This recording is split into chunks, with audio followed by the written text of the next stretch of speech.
Greetings, Commanders, and welcome to Kerrash Landing, the Elite Dangerous Community Show. I'm Commander Kerrash, and tonight I am joined by another E3 ambassador. It's Dr. Wookie.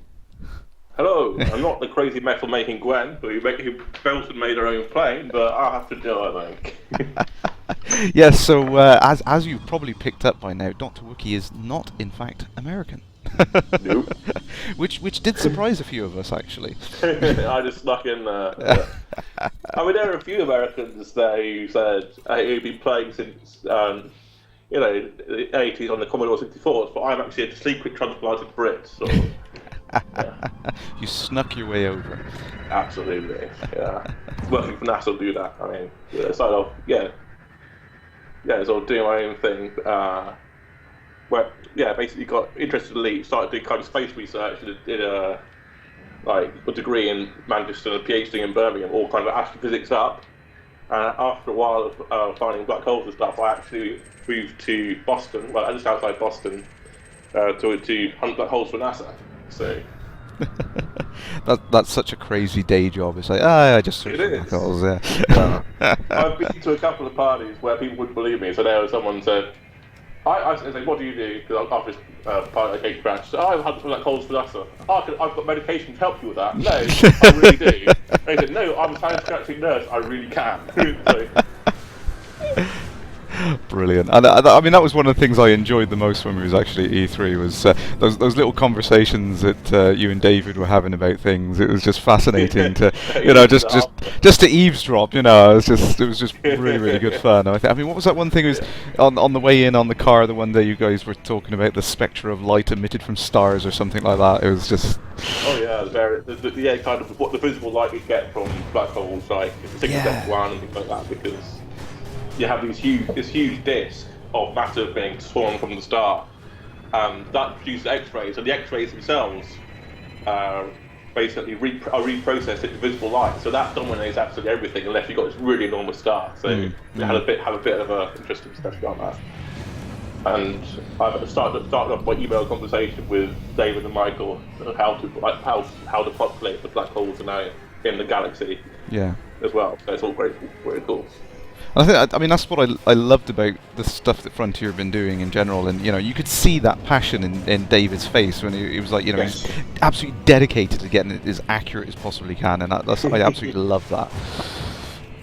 Yeah. And I'm getting blown to pieces on there. Greetings, Dobbo, and who else is on there? We're getting lots of greets on there. I'm getting my backside handed to me by the big score. So yeah, a couple of people probably noticed I am actually playing the single player missions at the moment. I'm just trying to get a little bit of practice in, because obviously on Tuesday there's going to be a complete reset and I'm going to need to unlock all the single player missions again. Yeah. But no, there is a reason for that. It's because obviously I'm going to be demoing the Rift at LaveCon, and I want to unlock the single player missions so people can try them out. It's definitely without messing up, will go. Oh no, it's definitely the easiest way of playing with the Rift is to start with is try out the single player missions. Jumping straight into the whole multiplayer thing and trying to do everything is like it's just information overload. So it's I think definitely I'll get people trying the single player missions out first. I noticed one of the GameSpot videos. One of the guys was intimidated by the fact that he's got thrown straight into the Oculus Rift, so he had this big complicated joystick and things like that, and he couldn't see what was going on. It was like, oh no, it's really intimidating. Well, but the thing is though, if you bought it yourself, you would learn to fly before putting the Rift on. Absolutely, that's the thing. And even in the booth, I was usually demonstrating, a good 5-10 minutes to get going before he started on the Rift. It's just that I got told, so put him in the Rift, so he got kind of thrown into the fire a little bit. Thrust straight into the deep end. Yeah. No, it is madness. Yeah. I mean, like I kind of got into the game incrementally. I just kind of worked with the joypad to begin with, and then I got the X52 controller and then the Rift, so I kind of incrementally learnt all of the various parts of the game. But throwing someone in at the deep end, that is a bit of a head screw. You're just getting used to it. Obviously I'll be playing the alpha since December, so I'll be getting gradually adjusted. Yeah. So what's very encouraging is that being left-handed, I was scared to try the HOTAS. It's actually kind of natural. Well, not natural, but I was getting pretty good with it. So other lefties who are scared of trying a HOTAS setup maybe should give it a go as well. Yeah, definitely. I mean, I've heard that from a couple of people actually. Your initial impression is it's a very kind of right-hand orientated setup, but because your hands, I think with this controller are doing two very different things, it doesn't feel unnatural. It's like, you know, I assume left-handed people don't have much issue using a gear stick to their left in a car. No, so it's the same sort of thing, I think. Yeah, pretty much. I was actually going to say the same thing. Yeah. Steering with my right hand while I was changing gears with my left. Because I didn't crash and burn at once. So. I'm struggling badly to do this on there. Bewilder Beast. Oh no, sorry. There's another one before that. Dobbo. How do you win the third from last with the one with the anaconda kill after 20 minutes of blasting away? You got bored. I assume you're talking about the next mission, which is... I haven't unlocked that for a while, actually. I think that's the incursion mission, where you just get wave after wave. Yes, it is really, really difficult. And I don't think I have done it since, like, Alpha 2, because they tweaked the way the AI worked and made it very, very difficult. But it's supposed to be difficult to see how... that kind of high bar that Frontier need to put in for players, you know. Where do you draw the line, basically? So, I don't know. It's a very difficult one. I've also got this sneaking suspicion that the devs have been ramping the difficulty up and up each iteration.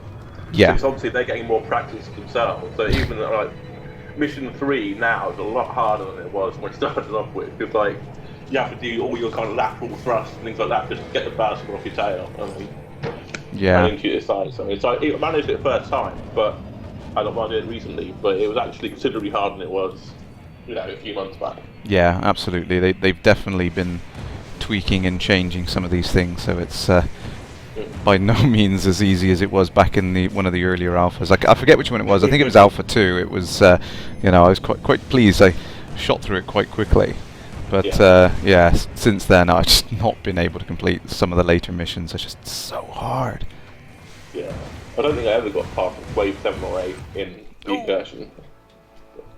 Yeah, no, I did manage to get up to the last wave. I think the last wave you fight another anaconda, but that was really, really difficult. I think I did eventually do it, but I think as Dobbo's asked, I'll give it a go. Bewilder Beast, speaking of which, did you see in the next build we can use buttons as modifiers? Will be great for Xbox controllers. No, I didn't actually notice that. That's an interesting thing. I was thinking actually with the X52 has a lot more buttons, but with the 360 controller you'd soon run out, so that's going to be useful, having like shift buttons to modify the behaviour. I suppose a big benefit there would be like the yaw versus horizontal thrust, because you don't quite have enough buttons to put them on as it is. I mean, usually it's fine, but that might be a bit of extra handiness. Yeah, absolutely. That's one of the things I find with you know, the X52 as well, actually. Even with all these buttons, sometimes you just want something just to switch the modes over. And I did notice that in the last build they put in something where you can set up a... what's it called? I'll have a look in the options menu. It's a way of shifting all of the button mappings when you go into like docking mode. Yeah. Let me just go quickly into the menus on here. Controls... yeah, flight landing override. So there's a whole section in there now, and I don't think many people have actually looked at this, but this whole section, yeah, it's really useful. You can completely switch all of your flight controls over to like different layouts. So if you wanted to, you could get your stick instead of one of the POV hats to be your thrust axis instead. So it's much better for landing. It's nice, really. There's some cool things you can do with it, but I think. As we've got the reset coming, I'm not going to bother changing any of these options just yet. I'm going to leave it on the defaults.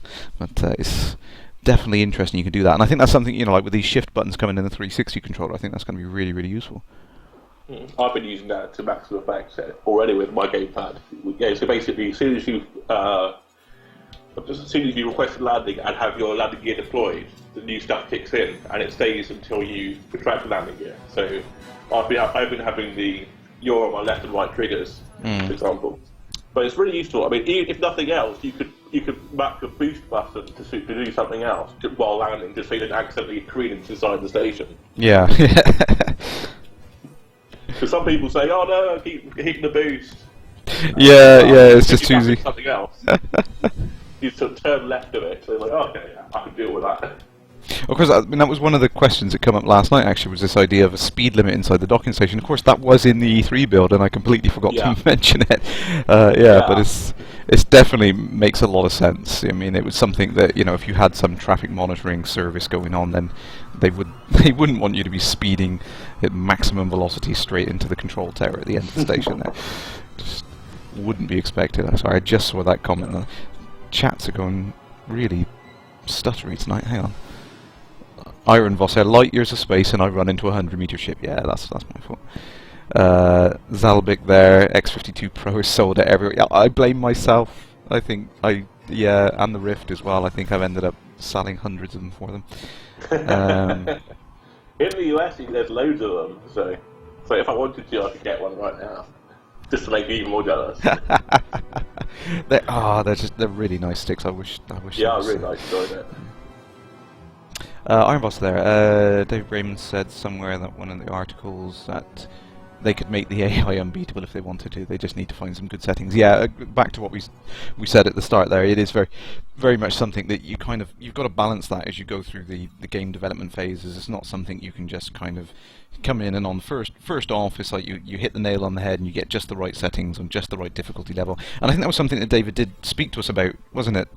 Yeah. It was this idea that, you know, making, and I appreciate this because I've done it myself. Writing AI routines that are very, very good is easy.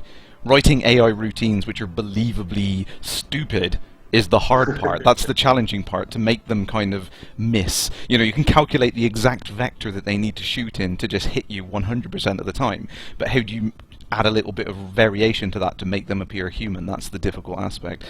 But, yeah. Well, to some extent, you saw that anyway in the when we had like alphas, because you could see the players, the ones creating into the ships on a failed run. I mean, the AI were all moving out of the way, but we were just like charging in, bouncing off them. We don't know what the hell we're doing. We just go rah. Exactly. So it was easy to tell the humans apart, really. Yes. Oh, Locutus there. Don't need an X52 Pro anyway. There's cheaper sticks. Yeah, and you can get some of the other. I forget what they are now. There's some nice little ones you can get, which is a single stick design, but with like a little throttle control attached to the left-hand side. They work really, really well.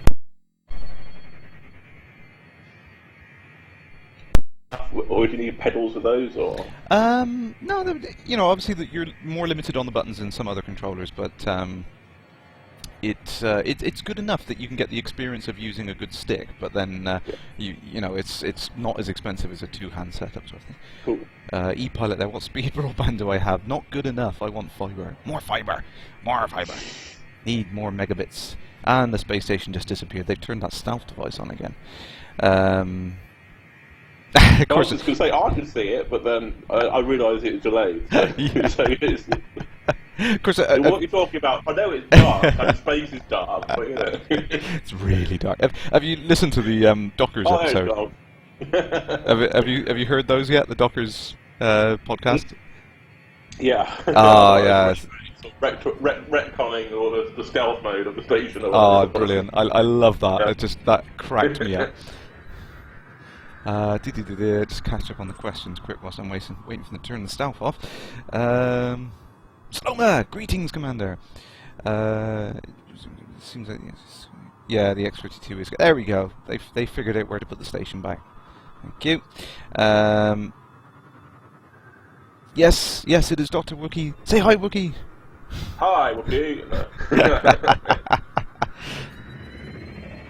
Yes, for those of you joining now and was not aware that Dr. Wookie was one of the other lucky folk from the elite community that was invited to E3 a couple of weeks back, and we had great fun, and we drank beer, and we talked about the thermodynamics and random things and other stuff as well. and X-ray spectroscopy and and then game-related stuff as well, I suppose. Yeah. Thrustmaster. That's the other stick I was trying to think of. Thrustmaster's a good stick. Yeah, I was actually because obviously I hadn't, unlike Kerrash, I hadn't met David before. So when I first met him, it was really, really kind of intrepid. So I was really kind of scared. But then, yeah, it was like geeking out over various astronomy things. So I thought, oh, this could be okay. Yeah, that's the thing. It's like you don't know how to approach someone that you've kind of. I mean, practically, I think we can all say we've kind of idolised David's work, from many years, sort of thing. And then it's kind of like, it's like how I didn't want to completely geek out the first time I met him, and then it's like you just kind of realise like, oh, he's a really nice guy. It's like, oh, Yeah. of course. It's like it just kind of it hits you. It kind of you kind of that fear goes away, and you're like, oh, cool. Yeah, get the drinks in. Let's let's chat about like stellar archives and yeah. Oh, my landing pad's been. I've been dockered. You son of a. Proceed to landing pad 14. Come on. I would if I could see 14. Where the heck? 27. Okay, 27. Damn you. That space traffic controller's giggling, and 27's just disappeared. You son of a...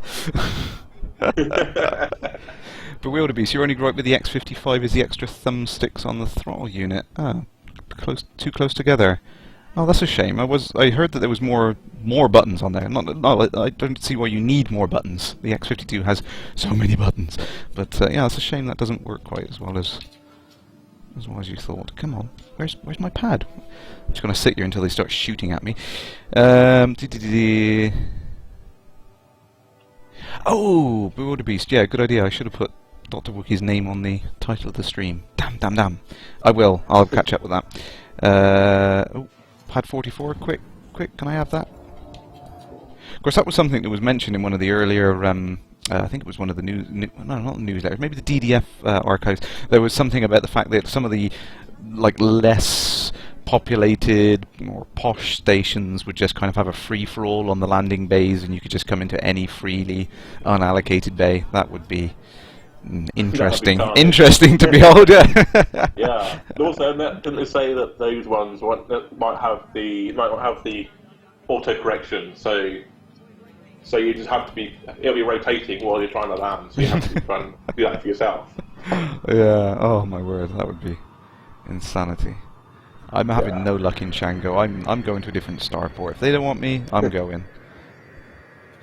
Take your business elsewhere. Fine. Not like I got any cargo to sell anyway. I mean, jeez. No, I mean, the stock markets are just totally a mess at the moment. I don't know if you've noticed, but you can't buy or sell anything because it's just been flooded with all those Lakon Type 9s out there. I think have just absolutely destroyed the market.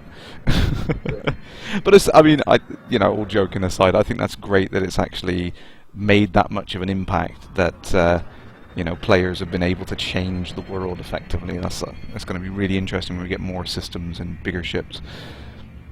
It'll be kind of interesting to see when the new systems come online on Tuesday, how long it takes them to flatline as well. You can imagine a huge rut for everybody. Yeah. So people still have demand for stuff. Everyone pile in, work out what they want. Of course, that's one of the things they said as well on the newsletter, is that the cost of your ship will be refunded into your account after the reset. So if anyone's got a ridiculous amount of cash anyway, they're going to be jumping straight into the Lakons and testing. I mean, I think that goes hand in hand with the fact that Frontier realised that the time period between each one of these resets is not enough for people to explore the game, because it's such a huge game which takes a lot of time to progress through it and work your way up to a Lakon, and that's the way the game should be. So they've kind of realised that, and they're just saying, hey, we will reset it, but we'll bump you up credits wise so that you can get back to testing where you were, sort of thing. Yeah. Anyway, I hope they do reset the markets, because otherwise the haul will be pretty much useless. I mean, it'd be great to try out a new ship, but if its main strength is hauling cargo and the markets are flatlined, then it won't be good to anyone. Yeah, absolutely. I think what I'd like to see is some new ways of earning cash in the next update, and I'm hoping that some basic form of mining will be available. I don't know, but it would be really good. That's something that I thoroughly enjoyed once I understood how to do it in the earlier games, and it's something I'm looking forward to in this. Actually, just serene, peaceful. It's like fishing. You just go off that one afternoon and say, I'm not going to shoot anything today. I'm gonna go mine, you know. Shoot some rocks. just gonna blow some rocks up instead. E-Pilot, you have a 152 megabit connection. That's just unfair. Dobbo, no, I don't think there's a pattern in the pad allocation numbers. They just seem to be whichever one's free next. All sorts of pads, yeah. Pad 42, I usually get pad 42, that's a good one. Oh, you've got the X36T Hotus controller, that is nice. Cobra in there, very nice. Ken Payton, greetings, Commander. Evening all. You upgraded the X36. See, that's what I love about some of the other controllers, is they're so flexible, and you know, some of the forum threads that I've seen where people have been making their own like personalized custom cockpits in their houses and stuff. I would love that. I would love to do something like that, but it wouldn't make a very good scene for the webcast, so plus my wife would kill me at the expense. There we go. Gil, I would love to go with Virgin Media. Unfortunately, they don't actually provide anything in my area, because as much as they advertise and they're how fantastic and how much better they are than BT, they're not as widespread as BT. Where did I get my X52 Pro? You know, I think it may have been Amazon a little over a year ago, because my wife bought it for me for my birthday, because I was going on about how great this space game is going to be, and I wish I had one of these things because it looks awesome, and yeah, and the next thing I know, she's ordered me one for my birthday, because yeah, she spoils me. Here we go. Right, let's try and get into this station. I'm having no luck with this tonight. Freeport. Get on there. Titus, you're constantly getting dropouts with it. Yeah, I've had that problem with some people. I mean, sometimes it's the ISP, sometimes it's the router, sometimes it's just transient conditions on your connection. You know, a lot of problems that people have with BT in the UK is they turn around and so they get to the point and say, oh, there's random electrical interference on your line. We can't do anything about that. Sorry, goodbye, sort of thing, and they just stop helping you past that point, and it's just really, really frustrating, because they know very well that the only way you're going to be able to get a better connection is if they relay copper cable to the front of your house, which they're not going to do, because that is literally going to cost them thousands, and it's a pain in the backside. But that's just what these companies are like. They don't care about us as individuals. Titus, oh, you're going to 150 meg. Damn. Phasers is done. Yeah, that's right. There's virtually no difference between the X52 and X52 Pro. I mean, we played with we had what 4 X52s, didn't we, at the E3 demo booths, and it was they were very good sticks. You know, they were solid, but you could tell that the buttons were just like just a little bit different. They were all the same shape buttons, just to make it a cheaper manufacturer, basically. So there was not a great deal of difference. It's just, oh, I'm getting reallocated already. But yeah, the Pro just, I mean, it feels a little nicer. The stick feels a little bit more solid. But, a bit more, yeah, definitely. So have these digital readouts on like the base of the stick? Yeah, the Pro on the left-hand stick, you've got this little multi-function readout display. Yeah. You know, it tells you what button you're pressing and what mode you're in, what the time of day is, and all useful stuff if you're flying a 747. Absolutely pointless if you're playing a video game. So I don't know. You might want to keep track of how long you've been going. I mean, because I know back in Diablo 3, it has right in the top corner of your screen. Now it is 3 a.m. You should really probably go to bed. Yeah, now. but no, I don't want to. Just one more trade run. Just one more trade run. Yeah, I mean it's got some uses. I mean, I think you can actually write some custom scripts for it, so that you could perhaps set it up with Elite Dangerous specific information in. So that would be nice to see people from the community working on that at a later date. But yeah, at the moment it's. Yeah, I just kind of turn it off. Because you've got to kind of look down at your hand. It's like what was on that? Oh yeah, hang on, what was on it? It's just, if you've got the information on the screen, then it's kind of no point. But hey. Oh, it's definitely no good with the Rift. No, absolutely. Oh, we've had a couple of things on there. Make it Wheatley, I'm not sure what you're referring to there, but if you're using a 50-foot network cable instead of a 6-foot network cable, I don't think it'll have much difference. Cat5 will go up to 100 meters without drop-off. So as long as you're using, as long as it's Cat5 networking cable you're using, but if you're using a telephone extension cable which is 50 foot long to go a 6-foot different distance, then yeah, get a 6-foot telephone extension cable, because that will drop off. The analog signal coming into the phone line on the front of your house will lose quality like rapidly as you add more extensions into your house. So definitely get it to Cat5 as soon as possible, and then you've got 100 meters to play with. Fierce Mike, have the beam weapons been fixed yet? I'm not sure whether they've fixed every part of it. The pulsing exploit that people are using seems to be resolved, so you can't just keep clicking the fire button and getting more damage out. So I think that's been resolved anyway. But hasn't it gone the other way now, so it doesn't really do anything? Yeah, it's a bit of a pain in the backside, but it's something I think I remember speaking to one of the devs about it, and it will be fixed. It's definitely been logged as a bug. I've actually had a whole bunch of my tickets that I raised for this build have all been closed off in the last week, so they've definitely been up to something. There's things changing. When we're going to see them is another question. I mean, something I mentioned last night is the problem with lots of people developing a single product like this. In Elite's case, you've got literally dozens of developers working on it at any one time. Each one of those developers has their own copy of the game, which they're playing around with, hacking changes in, and working on bugs and whatnot. And at some point, that all has to be merged together into a build, which goes out to us. The problem is when you do that actual merge operation, you might end up with things which conflict with each other and hence have to be dropped. So, even though some of these bug fixes are there and they're on a version somewhere in Frontier's building, we might not see it in the next build if it conflicts with another feature, so we kind of have to wait for it all to be merged together into a single build. Yeah, speaking of having your own builds, I absolutely have to commend you for not stealing the E3 build and server build which you had around your neck at several points. I'm not sure I'd have managed it.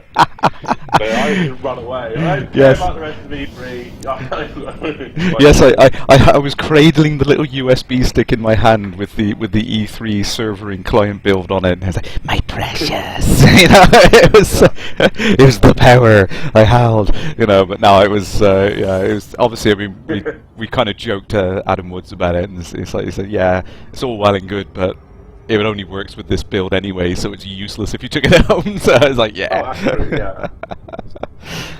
Well, maybe at least have a go without. I mean, because I don't know if you saw the Ars Technica kind of write-up of the Dangerous experience, previous beta experience. The guys who played it for 3 weeks. And they said, I would pay you good money to experience the multiplayer without the other bloody players. And we could have done just that. Yeah, it was a bit odd, wasn't it? But I must say though, I mean, I'm really looking forward to when that actually gets included as a feature, because I mean, it was silky smooth, wasn't it? There was no issues. You could play the entire experience end to end. There was no network latency problems whatsoever. It just worked really well, and it just goes to show you is like the experience that we will get in average gameplay after release. So it was good to see that. Kind of encouraging, but. Gil Sawyer, have I ever been to the Frontier Shack? Yes, but that's all I can say about that. I know nothing. Evening, Jay Quartzen, how you doing? Oh, Sloma, are we going to have a playable Imperial Cutter? And what about the Courier? You finished reading the Elite Reclamation, and they were both mentioned in there. Spoilers! I haven't got to that part yet. You want the Courier? Yeah, I don't know whether we're going to see both ships. I know that the Cutter has been mentioned as a flyable ship. I'm not sure when we're going to see it, though. We might have to wait till release before we get that.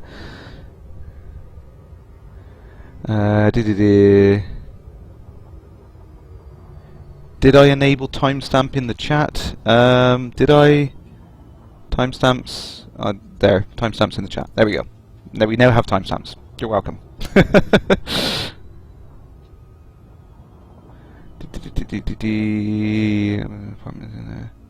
Oh, more spoilers! Imperial Trader mentioned in the latest Escape Velocity episode. But I haven't read. Don't. I think that's the difficult. That was so hard, wasn't it? When we were at E3, it was like it's like they're showing us all these builds, and it's like, no, don't show us the new station. Oh, go on, show us the new station. You may have had such qualms, and you might have had little qualms about showing it to everybody else, even before you should have done, which were quite naughty. Oh no, it was just I don't want spoilers, but at the same time, it's kind of nice to be close and kind of see these things as they're coming together. It's interesting. I think a lot of people are kind of complaining about the whole seeing up the skirt of the whole dev process and stuff like that, but I think that Psycho Cow's great phrase. Yeah. But I think it's fascinating though. It's nice to see how these things come together, and you got to look past all the bugs and all, because you get bugs in everything. I mean, like early builds of any version of software, you're gonna have bugs in it. But yeah, it's just nice to see the game kind of progress and advance piece by piece. Don't talk about. Well, seeing you just go into the asteroid field reminded me there was one really, really unlucky guy. He was the only one in the entire 3-day demonstration. He actually managed to supercruise, land into the asteroid field, and pile straight into the asteroid and die instantly on exiting. He went, bam! No, it's been unlucky since after exiting the station. He pressed reverse without noticing. Oh no! So while I was actually doing the galactic map and things like that, he hit the station exploded. So he just randomly exploded twice in about 5 minutes. It was great. That was difficult. That was. It was like it's like just reset. We'll let you have another go, sort of thing. Oh, yeah. it's like damn. But yeah, the one guy who hit the station backwards is the only guy I've seen actually die straight out going into the asteroid field. It's like. Damn it! Yeah, unlucky. It's, I have had it happen to me. I think it was the second time I decided to fly through a ring in Super Cruises. I did it once, and I thought, wow, that was really cool. I didn't think it would drop me out, and then I was showing someone else. I was like, yeah, you can fly around, and look, if you go through the ring system, then boom! I was like, oh, whoops. I think the main part of it is because you have the throttle. So if you have it on maximum, then obviously the game can't just like knock it back for you, because it's a one-to-one analog what you're doing.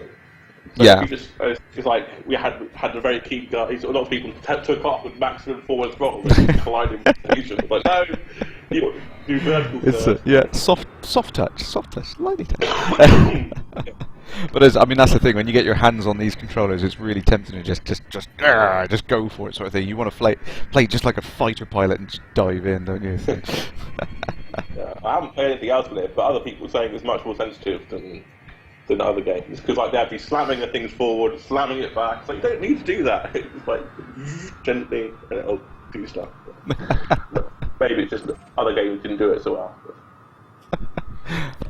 well. So Jay Quartz, will Elite work over an Office LAN? Yes, it does work over an Office LAN. It works over the Frontier Office LAN, and they're playing it. So.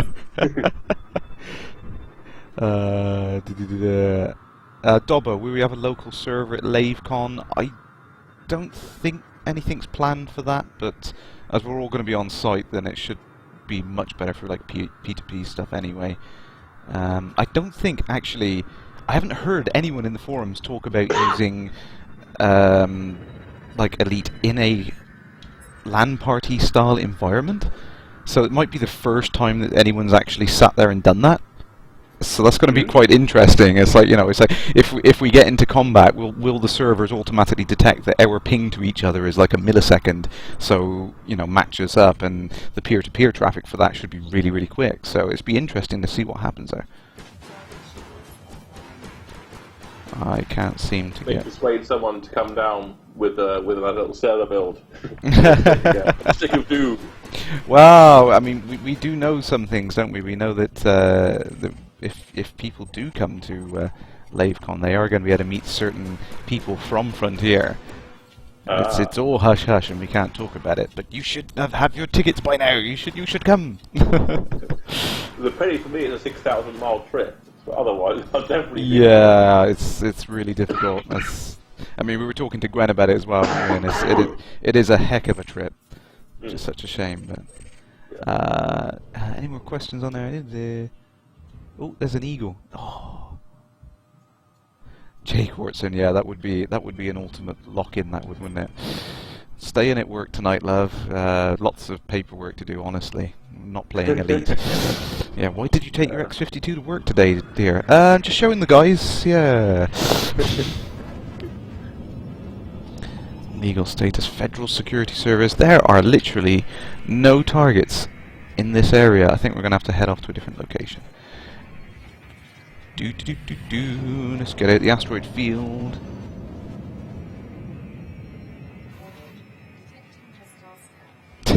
Petrix, damn me and my secrets, yes.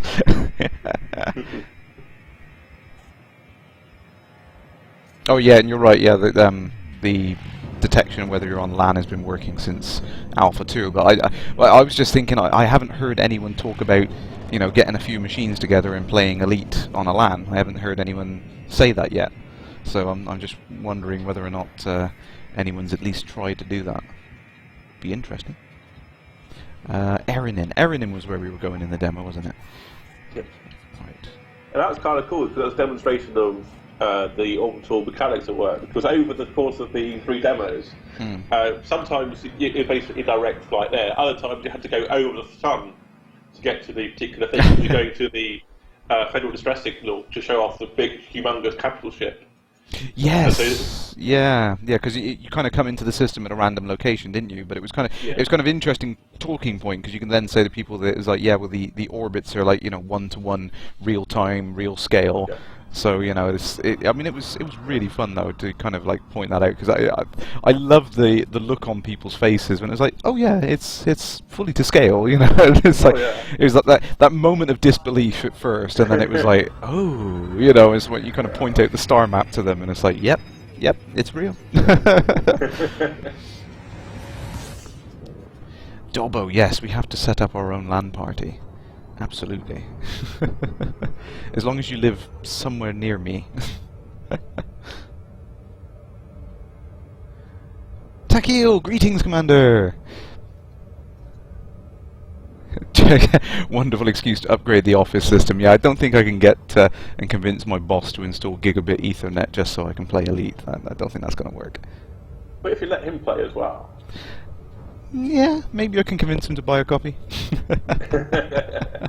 Unfortunately, most of the people I work with, they're really just not into video games at all. So it's a difficult thing to talk about. It's like, oh, what was that thing you went to in the States? It was like, well, yeah, you know, it's like a few of them got it and understood, but yeah, most of them were like, I